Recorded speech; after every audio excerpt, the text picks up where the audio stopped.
Почти все человеческие беды приходят из убежденности людей в том, что они знают лучше Божественного. Что им делать, что им должна принести жизнь. Большинство человеческих существ хотят, чтобы другие человеческие существа вели себя в соответствии с тем, что от них ожидается, и чтобы обстоятельства выстраивались согласно их желаниям, и поэтому они страдают и так несчастны. А сколько таких вот миллиардов-то человеческих существ, которые хотят, чтобы все было по-ихнему? А? Чтобы все было так, как они хотят. Даже в одной семье, да? А на планетарном масштабе, представляете, что происходит? Сколько таких эгоистических сознаний требует к себе повышенного внимания и отношений, соответственно, всего остального. Видите, ужас какой. Вот здесь, по-моему, мать блестяще определила непосредственные причины всех человеческих бед и неурядиц. То есть каждый отдельно взятый эгоист, уверенный в своей правоте, а сегодня их на Земле очень много, да, убежден, что его знание и понимание всего и вся есть высшая и последняя инстанция, чем он и руководствуется в жизни. И требует от себя особого отношения. Смирения нет. Понятно? В несмирении своем требует от себя особого отношения. Так, однако он совершенно не подозревает, что последнее слово всегда не за ним, а за Господом Богом. Не подозревает он этого. Вот. И Божественное преследует относительно его вполне определенные цели, о которых он не подозревает, не получив правильного духовного просвещения. А потому в отрыве от Господа человек неизменно страдает, его одолевают сомнения, страхи, болезни. Венцом тому является смерть. Видите, как все просто? Получи правильное духовное просвещение, и все. Я бы сейчас к смертным грехам, вы знаете все смертные грехи, можете перечислить? Хотя бы сколько штук их? 7. У католиков и православных там разница в один грех смертный. Вот. Неважно. Я бы добавил это отвержение или игнорирование правильного духовного просвещения, то есть нежелание его получить. Это смертный грех сегодня. То есть вы отвергаете новую жизнь, новое сознание, то прозрение, которое должны вы получить в новом просвещении. Понятно? Вот это смертный грех. Говорит, нет, все, там все записано, я все знаю. В церкви все объяснили мне. Вот в чем смертный грех-то главный. Все остальные грехи, они не смертные. Получив правильное духовное просвещение, вы способны их преодолеть в одночасье. Ясно? До свидания.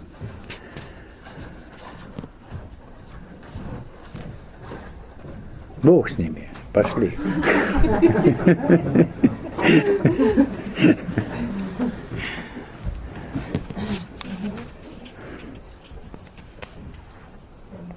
И только если со всей искренностью отдаешь себя божественной воле, то приходит мир и спокойная радость, благодаря устранению желаний. Психическое существо совершенно точно знает это. Так что, объединяясь со своим психическим существом, можно об этом узнать. Но первейшее условие – не подчиняться своим желаниям и не принимать их за истину своего существа. Я думаю, что о пагубности человеческих желаний говорилось неоднократно и много. Но многие люди, или практически большинство, себя не представляют, как можно жить нормальной жизнью, не имея желаний. Как это? Это значит не жизнь. Так вот, говорилось много о пагубности желаний, говорилось неоднократно, однако невежественные люди искренне убеждены, что в наличии и исполнении желаний заключается настоящая живая жизнь. Однако понять это в полной мере, вот что желание это пагубно, может только родившись в духе, когда на первый план в вашем интегральном существе выходит ваша истинная сущность. А до этого момента в работе на пути сознательной духовной эволюции рекомендуется все-таки отвергать любые желания прямо на входе в активное сознание. То есть не поддаваться влиянию эмоциональному. Но иначе они вас, эти желания, эмоциональные порывы, они вас просто погубят. И никакой духовной реализации речи быть уже не может. Вот. И со временем вы почувствуете, отвергая желание, да, как бы, умаляя себя вот в плане реализации желания, со временем вы почувствуете ранее несвойственную вам какую-то пустоту в сознании. Какую-то анестезию чувств, что ли, вот что-то пустое, что-то несвойственное вам ранее. Вас это может начать беспокоить. Окружающие могут заметить в вас изменения, которые, говорят о том, что вы стали холодны, безучастны к чему-то. Это комплимент. Значит, освободилось то пространство витальное, в котором желания превалировали, и это пустое пространство в вашем интегральном существе должны занять благодатные вибрации новой жизни. То есть до тех пор, пока не наступит эмоциональный покой и покой эмоциональный свет, духовные или благодатные вибрации вас не посетят, не обоснуются в вас окончательно. Понятно? Вот это пространство пустое, кажущееся безжизненности, что ли, вот как-то вот соки выжили из вашей прежней жизни, вот оно должно наполниться вибрациями новой жизни. Вот видите, есть тонкость такая. Вот. Так что не расстраивайтесь, это хороший знак, что ваша фальшивая витальная сущность наконец успокоилась. Вот.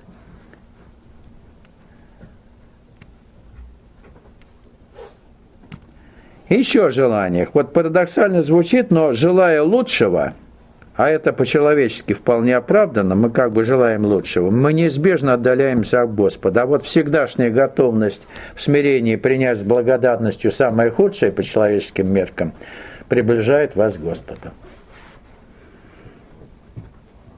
Поняли?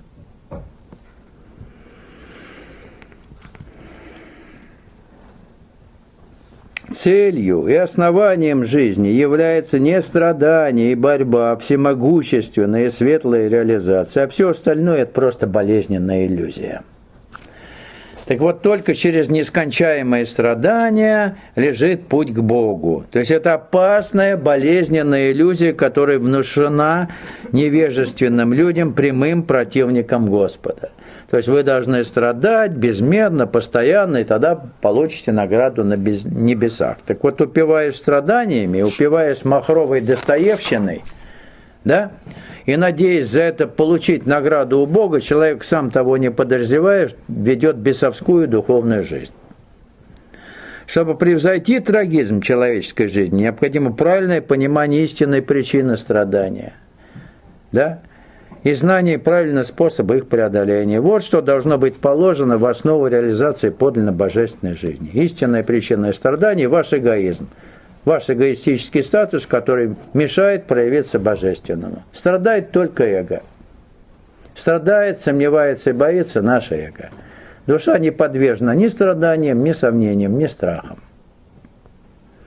Так что если вы страдаете безмерно, мало вам. Ясно? Для того, чтобы проснуться. Мало, добавить надо. Поняли? Значит, еще, так сказать, недостаточно. Так что страданиями не упивайтесь, это сигнал СОС, что надо делом начать заниматься. Все. Это сигнал к началу серьезной, сознательной духовной реализации.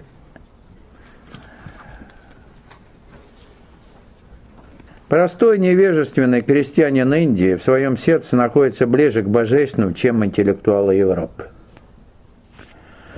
Простой смиренный крестьянин теплотой своего сердца, несомненно, к Господу ближе, чем холодные, самовлюбленные и кичливые интеллектуалы, ни с того ни с сего вдруг возомнившие себя богами. Это правда. В начале становления человечество объединяющим центром, в начале становления человечества объединяющим центром являлось эго. Именно вокруг эго группировались различные состояния существа. Но теперь, когда готовится рождение сверхчеловечества, эго должно исчезнуть и уступить свое место психическому существу, которое медленно формировалось посредством божественного вмешательства, чтобы проявить божественное в человеческом существе. Так вот, эго наше, как форма индивидуализации человеческих сознаний в ходе коллективной эволюции, стадной эволюции, сегодня выполнило свою основную форму. Индивидуальности проявились. Проявление индивидуальности через посредство эгоистической нашей составляющей вызвало и рост, вызывает и рост в противовес эгоизма нашего, скрытый рост истинной сущности. Психическое существо тоже подрастало, чтобы сбалансировать эгоистическое начало. Потому что без эгоизма индивидуального истинная сущность бы не подросла. То есть инициация роста нашей истинной сущности – это рост нашего эго, рост эгоистичности. И когда достигают эти две базовые сущности равновесного состояния, тогда начинается поиск. Человек ищет выхода, начинается эволюционный кризис. Кто победит? Либо эго сожрет истинную сущность, либо истинная сущность, найдя выход, выйдет на первый план. Понимаете, да, у махровых эгоистов, у интеллектуалов, у них эго уже пожирает истинную сущность. То есть, скукоживается психическое существо, а эго, оно полностью является хозяином индивида, который его взрастил до неимоверных размеров, не удосужившись вовремя, по разным причинам, найти выход из этой кризисной ситуации, когда эго и истинная сущность были в равновесном состоянии. Видите как? И уже процесс бывает необратим, когда эго пожирает истинную сущность. Но до времени они вместе. И равновесное состояние – это как раз момент, когда вы начинаете искать выход. Где-то внутренняя потребность найти выход. Потому что истинная сущность хочет выйти на первый план. Она стремится выйти. Если вы нашли правильный выход, замечательно. Не нашли, но может быть беда в дальнейшем.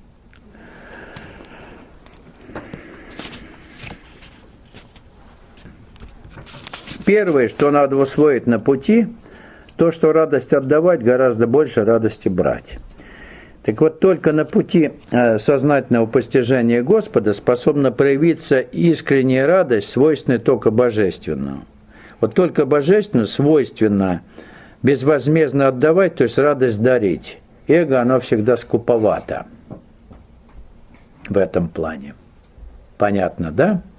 Не радость, а радость брать, ничего не давая взамен, это позиция ненасытного эго. Брать, но взамен не давать. То, что периодически тестируете себя на этом, это такой тоже тест на эгоистичность знаковый.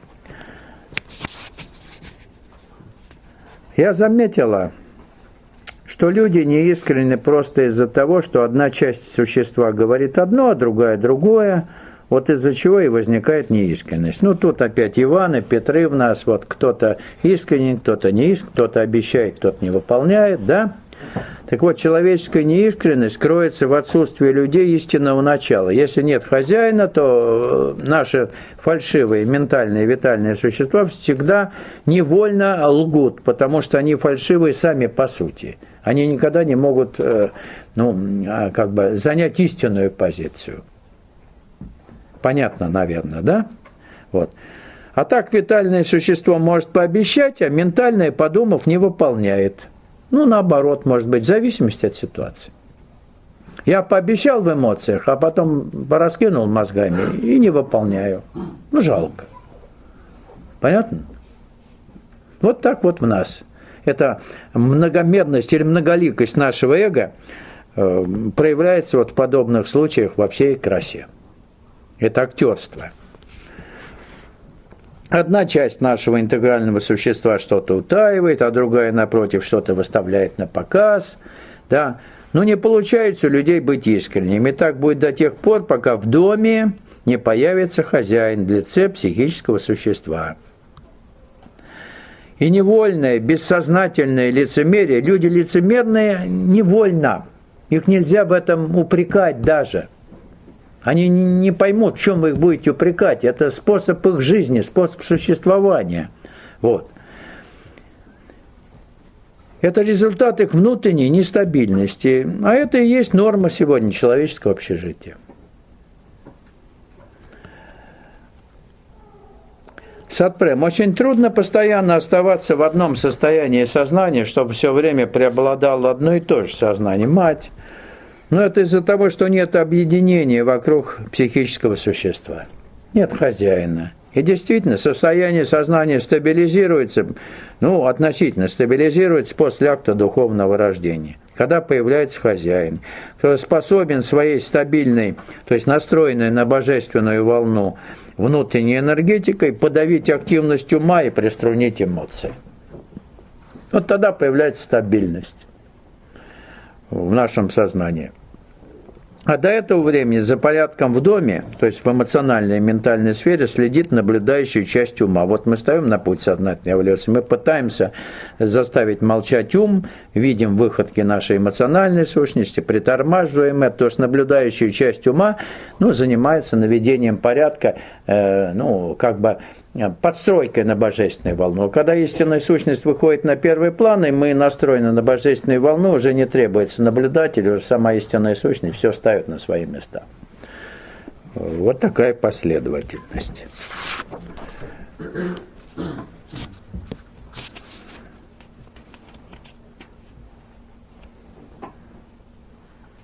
Человеческое сознание столь испорчено, что люди предпочитают нищету эго и свое неведение светлой радости, происходящей от искренней сдачи божественную.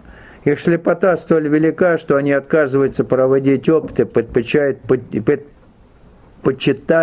подчиняться нищете своего эгоизма, чем сделать необходимые усилия, чтобы от него освободиться. Обычно люди, духовно невежественные люди, они настолько свыклись со своей серой смертной участью, что готовы еще десятки раз рождаться, страдать, болеть, умирать, только бы не нарушить эту привычную нищету и убогость своей эгоистической жизни. Вот тот эгоистический кокон, в который они себя посадили, они знают все опасности, знают все трудности и пытаются при всем твоем эгоистическом знании, не дай Бог, нарушить эту структуру, которая их якобы оберегает в этом мире. Свое пространство, замкнутое, эгоистическое. И при этом можно иметь огромное материальное состояние, но оно не скроет и не скрасит ваше духовное уродство. Бесполезно. Бесполезно. И таких слепых людей на земле громадное большинство, и чтобы взорвать изнутри это нищенское, эгоистическое существование, надо стать воистину революционером духа. Вот таким революционером, каким был Спаситель человечества, придя на нашу землю и показав пример революционности сознания в духовной жизни. Вот все старое отвергнуто, один против всех, взорвал всю систему религиозную. И победил.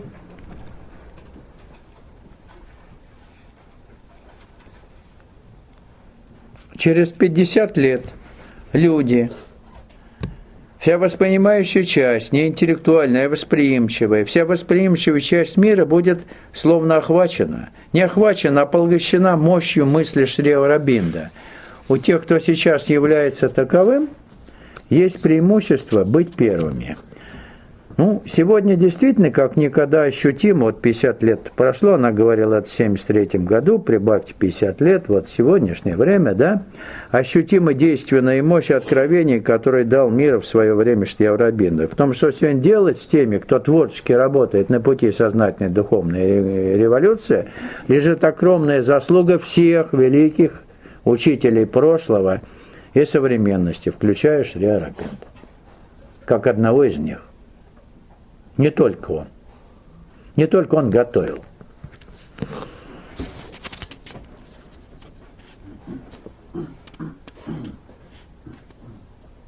Речь идет о том, какую книгу Шри Ауробинда целесообразнее опубликовать в начале. «Идеал человеческого единства» или «Синтез йоги». Мать. Думаю, гораздо лучше опубликовать сначала «Синтез йоги», а потом «Идеал человеческого единства». Они отличаются по уровню. Сатпрем. Да, конечно, но издатель подразумевает, что идеал человеческого единства – это тот вопрос, который интересует все умы. Мать, да, но дело как раз в том, что это не избавит их от своих представлений, так как синтез йоги, они поймут немного, но как бы там ни было, это удар, заставляющий их сменить свою привычную колею. Пусть лучше поймут только 2-3 человека, чем напечатать другое. И пусть люди скажут: о, хорошо, это очень хорошо, но это не выбьет их из привычной колеи. Ну, что такое идеал человеческого единства? Я, естественно, знаком с этими книгами в свое время, я их проработал. Это, по сути, объемная философская работа Шри Ауробинда, да? Но она отнюдь не впечатляет тех, кто много наслышан о том, как должно быть, но ищет ответ люди на вопрос, как это можно на практике реализовать. Пофилософствовать хорошо, но мне сейчас больно, я страдаю, я сомневаюсь, как мне вот реально-то перестать быть тем, кто я есть сейчас. А в идеале человеческого единства этого нет, это философия. Вот. Но интеллектуалам это нравится, философия. Можно практически ничего не делать, а вот философствовать и философствовать до бесконечности. Вот. И поэтому мать говорит, лучше синтез йоги. Там есть, ну, хотя бы практические примеры или вот, ну, очередность, что ли, в историческое путей поиска выхода из эволюционного кризиса в методологическом плане что-то посмотреть. Вот тогда, может быть, людям что-то и понадобится из этого, то есть они проснутся в практическом плане. Но, увы, ни та, ни другая книга не способна пробудить спящее сознание сегодня. Поэтому я не рекомендую эти фундаментальные труды Шри Ауробинда читать вам сегодня. Они ничего нам не дадут. Увы.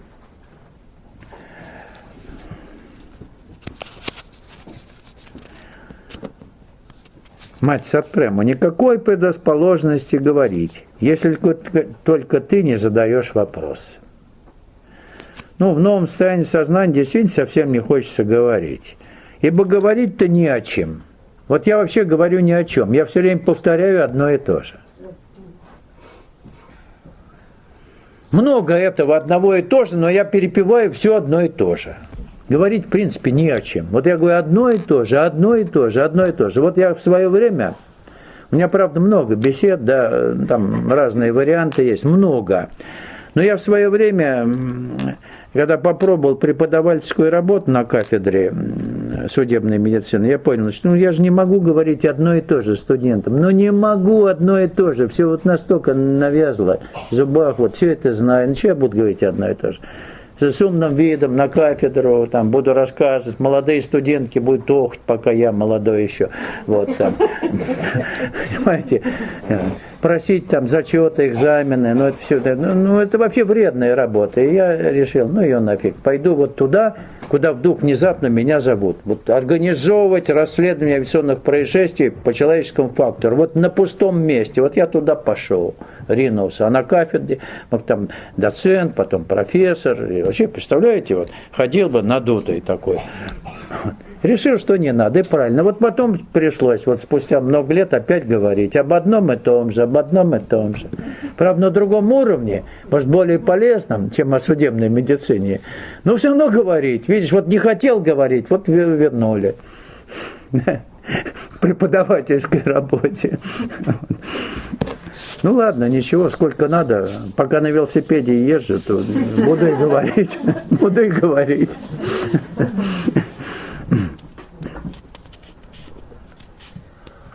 Когда нет никого, это вечное светлое существование. А когда приходят люди, то приходят их проблемы и их трудности. Ну, быть наедине с Божественным, конечно, это замечательная вещь. Вот. А когда такое случается, то ты действительно, ну, когда наедине с Божественным остаешься, то за это премного благодарен Господу. А что касается общения с людьми, то они, даже пребывая в молчании, неизбежно приносят с собой все проблемы и трудности их эгоистической жизни. Ну, нетрансформированные сознания, они всегда несут в себе вот тот самый фон. Да? Недовольство, эгоистичность. И от этого никуда не денешься. Для того, чтобы это не оказывало влияние деструктивное на ваше сознание, надо находиться в состоянии ровности и покоя, через посредство психического существа, я уже говорю, через посредство души общаться. Не опускаться на уровень человека, который тебя погружает в пучину своих проблем. Если ты только погрузишься, то все, там ты погиб, заедят. А общаться на другом уровне.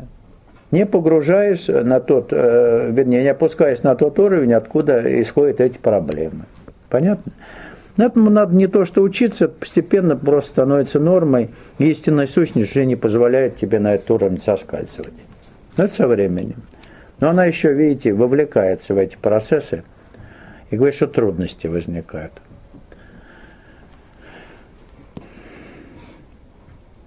Жизнь на Земле, по сути, является полем для развития. И как коротка жизнь для полного развития, транжирить время в поисках удовлетворения своих мелочных желаний – это настоящая глупость. Истинное счастье возможно только тогда, когда ты находишь божественное. Наше пребывание на Земле прежде всего призвано возрастить нашу душу и приумножить наш духовный потенциал. Вот ради этого мы здесь и появляемся. Если этого не происходит, и человек остается рабом своих мелочных эгоистических желаний, то его сознание неизбежно подвергается духовной деградации. А жизнь оказывается, прожитой впустую. Если вы духовно деградируете в течение жизни, вот настоящей, ваша жизнь прожита впустую. Это очередное духовное самоубийство. Вот. Истинная радость земного бытия, то есть истинная радость полнокровной живой жизни, возможна только при полном единении с божественным сознанием. А это на сегодня возможно только при условии реализации вами пути сознательной духовной эволюции. Так что выход есть, занимайтесь главным делом своей жизни. Почти все человеческие беды приходят из-за того, что люди неисправимо убеждены, что знают лучше божественного, что им надо делать и что им должна принести жизнь. Так вот, все беды людей действительно проистекают из духовного невежества, ибо люди убеждены в силе и правоте своей эгоистической самости, совершенно не ведая, что именно в ней заключена их погибель.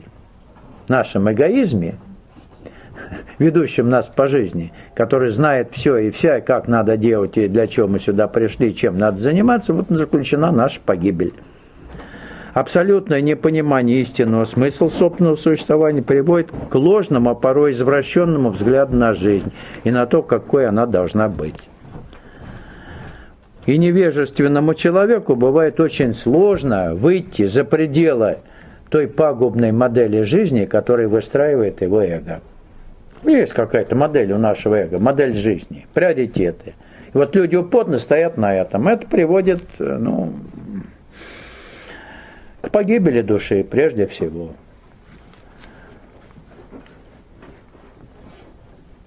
Надо начинать с того, чтобы добиваться молчания по своей воле. В любой момент устанавливать молчание. Я думаю, это отправная точка. Действительно, абсолютный покой в уме, то есть в любое свободное время, оно у нас бывает, когда мы не заняты глупостями, бывает много свободного времени, знаете вы? Потому что суетливый человек, который говорит, что у него совершенно нет времени, это бездельник, это кипучий лодырь. Ему это надо, то надо, у него времени совершенно нет. Оказывается, когда вы действительно становитесь на путь, вот я когда стал на путь, оказывается, уйма свободного времени, чтобы помолчать, эмоциональный покой установить, то есть использовать рационально на то время, которое мы в пустяках где-то тратили, в беседах пустопорожник, там, в чтении, что-то просмотре передач телевизионных, в болтовне по телефону. Понимаете? Времени уйма свободного, оказывается. Вот это свободное время надо учиться молчать.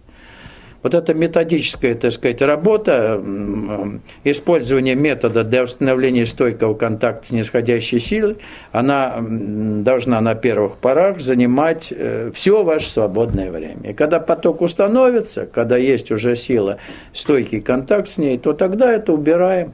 Так что все свободное время только бдительности посвящать, чтобы не делать глупости. Понятно? В свободное время иногда мы начинаем делать глупости. Вот и все. Все не так сложно.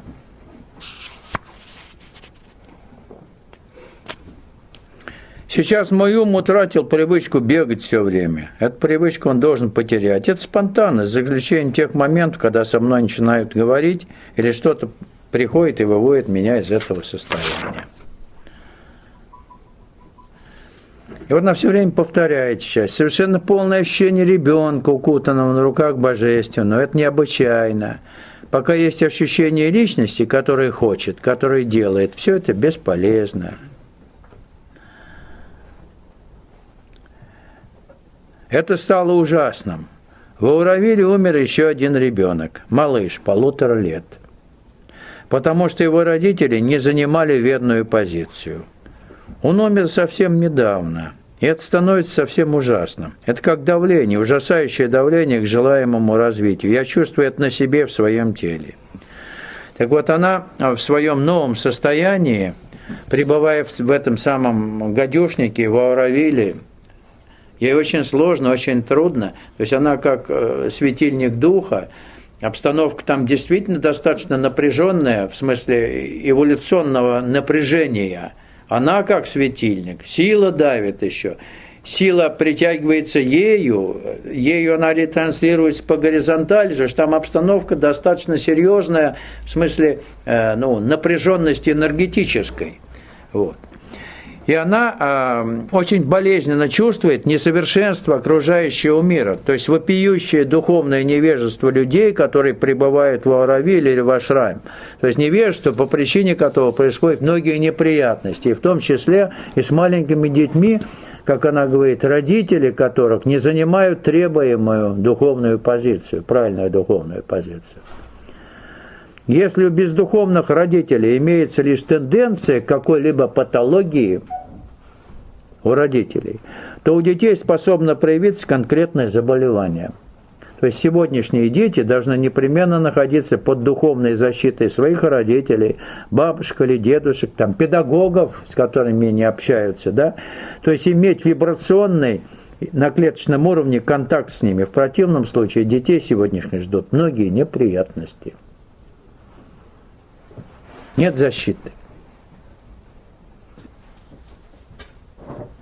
Больше не знаешь, где находишься. Есть общество Шри Аурабинда, есть действие Шри Аурабинда, есть Шри Аурабинда такой-то, есть Шри Аурабинда сякой-то, отдельные какие-то там общества плодятся. Мать, это вместо того, чтобы объединяться, и каждый бы занял бы свое место в гармоничном единстве. Вместо этого каждый тянет одеяло на свою сторону. То есть эгоистические сознания стремятся образовать, склонные к властвовать, образовать свое собственное движение со своей интерпретацией, учения Шри Аурабинда, и пошло-поехало. Это известно. И создание всякого рода духовных обществ, объединений и движений, какие бы возвышенные цели на словах при этом не преследовалось, это верный знак того, чтобы похоронить практическую духовную реализацию. Никакой практической духовной реализации речи уже не будет. Одна будет болтовня сплошная. Но духовная тема, правда. При этом инициаторы создания всевозможных объединительных образований всегда преследуют свои корыстные, эгоистические цели, которые не совпадают с тем, что они декларируют.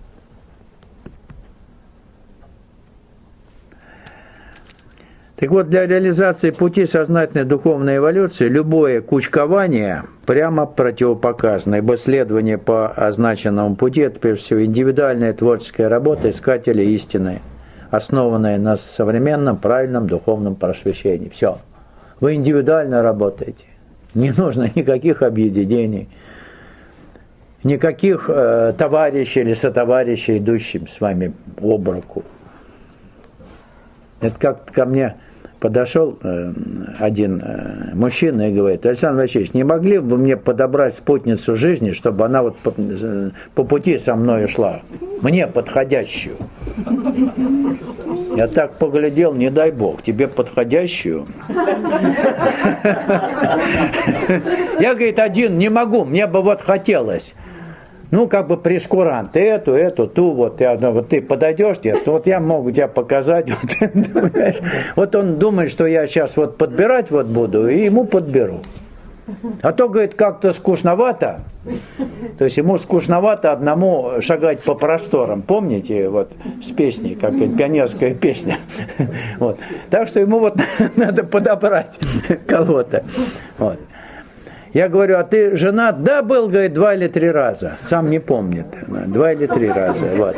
Я говорю: ну ты счастливый человек, если ты сейчас не женат. Что ты хочешь еще кого-то? Вот, ну, иди по пути-то. Ну, вот, ну, как-то вот, ну, надо, чтобы кто-то был. Я думаю, чтобы тебе кто-то щи варил. Это как один врач только что окончил институт. Это нормальная история. Сейчас этот человек есть, живой. Он может услышать, как я расскажу его историю. Его распределили на скорую помощь. И первый его вызов был, ну, какому-то старику домой. Там бабушка вроде умирала. Он туда приезжает. Сидит старик, возмущенный такой. Я, говорит, бабку с утра бужу, она не встает, мне уже есть пора. Вот.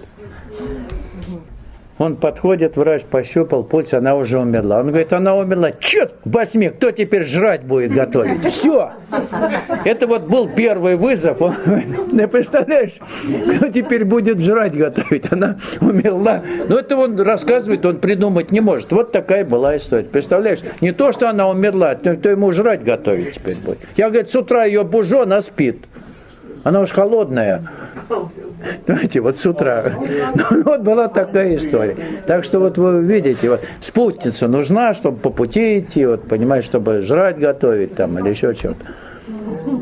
Вы поняли или нет? То есть вы не будете спутника искать? Нет. Если нет, не будете искать. Если есть, куда его девать? Ну пусть будет. Ну что, не выкинуть же? Видите, как много интересного еще, так сказать, вот, встречается в нашей обыденной мирской жизни. Вот. Ну ладно.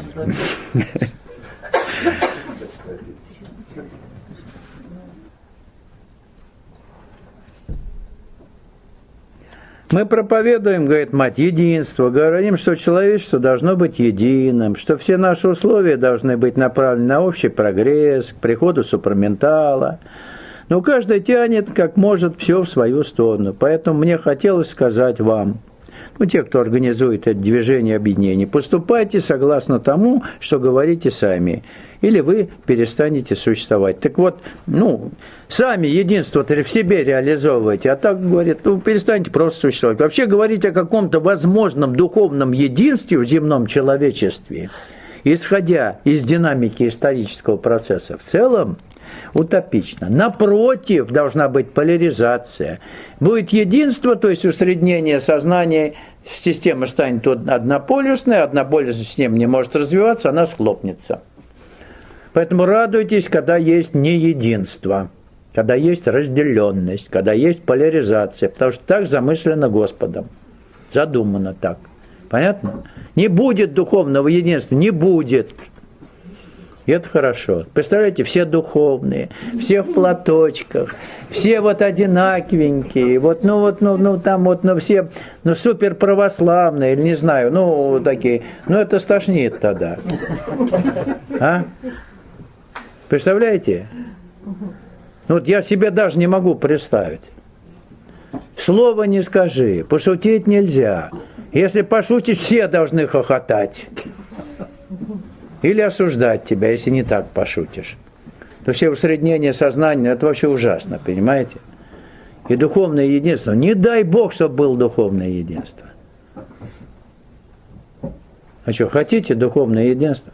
Вот единство в вас должно быть, то единство, чтобы не было вот этих самых Иванов, Петров, вас, вот, Николаев, чтобы было нечто одно, чтобы хозяин появился. Вот внутреннее единство, оно определяет и замысел Господа. Вы должны индивидуально реализовать это единство в самом себе. А уж там как Бог пошлет. Правильно? Так или не так? Да. Вот это главное. Единство в самом себе. А то мы хотим какое-то духовное единство, а в самих у нас раздрай. Никакого единства нет. О каком единстве может быть речь, когда вы сами-то во все вот эти самые в клочья разорванные. Понимаете? Вот начните с себя, там видно будет.